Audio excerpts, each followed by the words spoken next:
మన ఛానల్‌లో ఎప్పటి నుండి కూడా మనం ఒక మ్యాటర్ చెప్పడం జరుగుతా ఉంది. ఎవరైనా రాజకీయ రంగ ప్రవేశం చేయాలని చెప్పేసి అంటే ఒక ఎమ్మెల్యేగానో, ఎంపీనో పోటీ చేయాలని చెప్పేసి అంటే కంపల్సరీ వాళ్ళకి కూడా ఏందంటే ఒక ఎలిజిబిలిటీ టెస్ట్ ఉండాలి.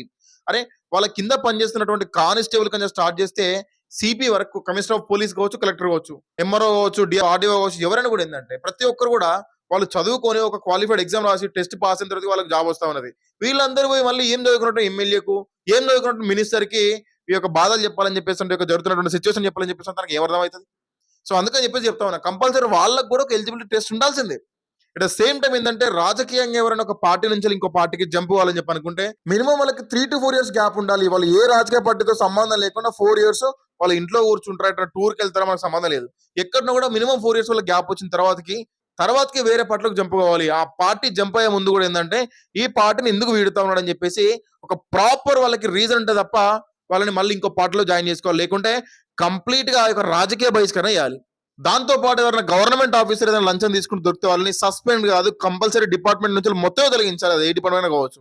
అప్పుడే ఎవరైనా ఇటువంటి లంచం తీసుకునే టైంలో కావచ్చు, ఇంకేమైనా జరిగిన టైంలో ప్రజలు ముందుకు వచ్చి కంప్లైంట్ చేయడానికి వాళ్ళకి అవకాశాలు ఉంటాయి.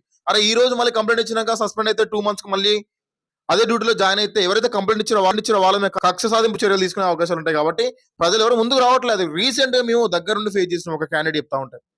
సో ఇటువంటి మార్పులు చేర్పులు జరిపినప్పుడు మాత్రమే ఖచ్చితంగా దేశ భవిష్యత్తు బాగుపడుతుంది. ఏ రాష్ట్రమైనా కూడా బాగుపడుతుంది. సో ఈ విషయం ఈ రోజు మళ్ళీ ఎందుకు చెప్తున్నాం అని చెప్పేసి అంటే కొందరు రాజకీయ నాయకులు ఏ పార్టీలో పుట్టినా మనం, ఏ పార్టీ మనకు రాజకీయ భవిష్యత్తుని ఇచ్చింది, ఏ పార్టీలో మనం ఎమ్మెల్యే గెలిచినాము, దేనికి పార్టీ మారుతాం అని చెప్పేసి అవన్నీ విషయాలు మర్చిపోయి, నైతిక భద్రత మర్చిపోయి ఓన్లీ వాళ్ళ ఆస్తులను కాపాడుకోవాలి, వాళ్ళ రాజకీయ భవిష్యత్తును కాపాడుకునే ఒక ఉద్దేశంతో ఎట్లా పడితే అట్లా ఏ పార్టీ పడితే ఆ పార్టీకి వాళ్ళు ఏంటంటే జంప్ అవుతూ ఉంటారు. సో ప్రజెంట్ ఉన్నటువంటి సిచ్యువేషన్ లో మల్లారెడ్డి పరిస్థితి కూడా అదే విధంగా ఉండదు. ఎలా గెలిచిండు మల్లారెడ్డి?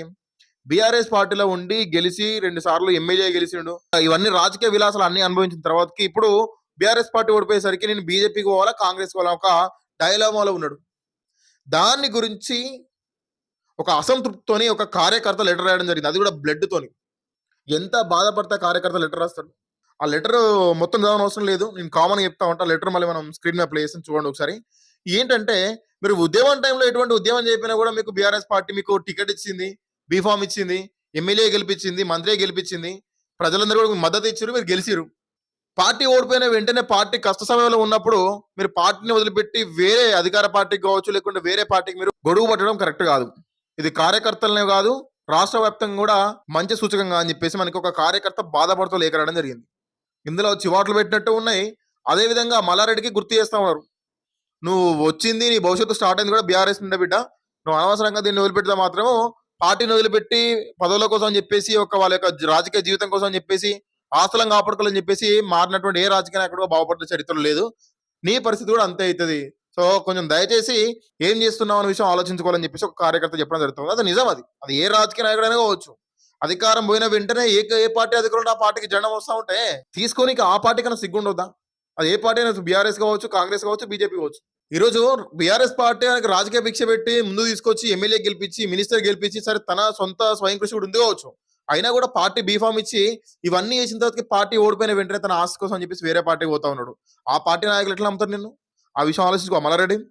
బీఆర్ఎస్ లో యొక్క రాజకీయ భవిష్యత్తు స్టార్ట్ అయింది. ఇక్కడ నువ్వు ఎన్నో విధాలుగా అన్ని రకాల పొజిషన్లు అలౌన్స్ తీసుకున్నావు. నువ్వు ఇప్పుడు వేరే పార్టీకి పోతావు. ఆ పార్టీ వాళ్ళు ఆలోచించారా? ఆ పార్టీలో నీకు ఏం పట్టు ఉంటుంది, ఏ గ్రిప్ ఉంటుంది? నువ్వు మాట్లాడితే ఎవరింటారు అక్కడ నీ మాట?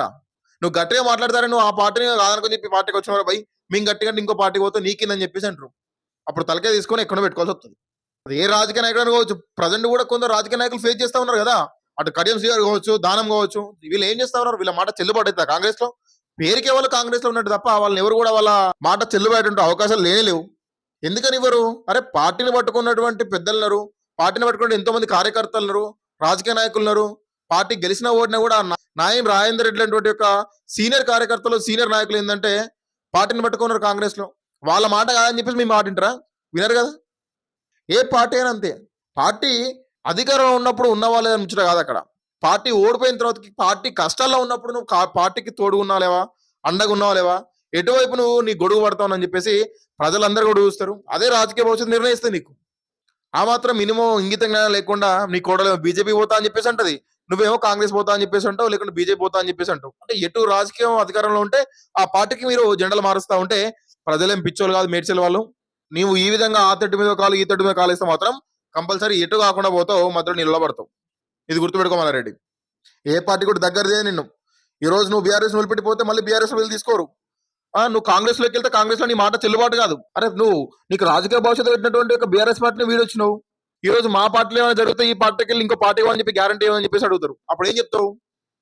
సో అందుకనే చెప్తున్నా, ఏ రాజకీయ నాయకునికైనా కూడా కంపల్సరీ మీరు చేంజ్ చేయండి. మీకు చేంజ్ అయ్యే అధికారం ఉన్నది. ఖచ్చితంగా మనకి ఒక పార్టీ నుంచి ఇంకో పార్టీ అటువంటి ఒక అధికారాన్ని మనకు రాజ్యాంగం కల్పించింది. కాకపోతే కొన్ని కండిషన్స్ పెట్టాలి. మినిమం 3 ఇయర్స్ 4 ఇయర్స్ ఏ రాజకీయ పార్టీతో సంబంధం లేకుండా వాళ్ళని పక్క పెట్టేసేయాలి. సో అప్పుడు నెక్స్ట్ ఏ పార్టీకి పోతారా అని చెప్పేసి వేరే పార్టీ పోయే ముందు కూడా కంపల్సరీ వాళ్ళ ప్రాపర్ రీజన్ డాక్యుమెంటేషన్ సబ్మిట్ చేయాలి. సో ఇది నా అభిప్రాయం.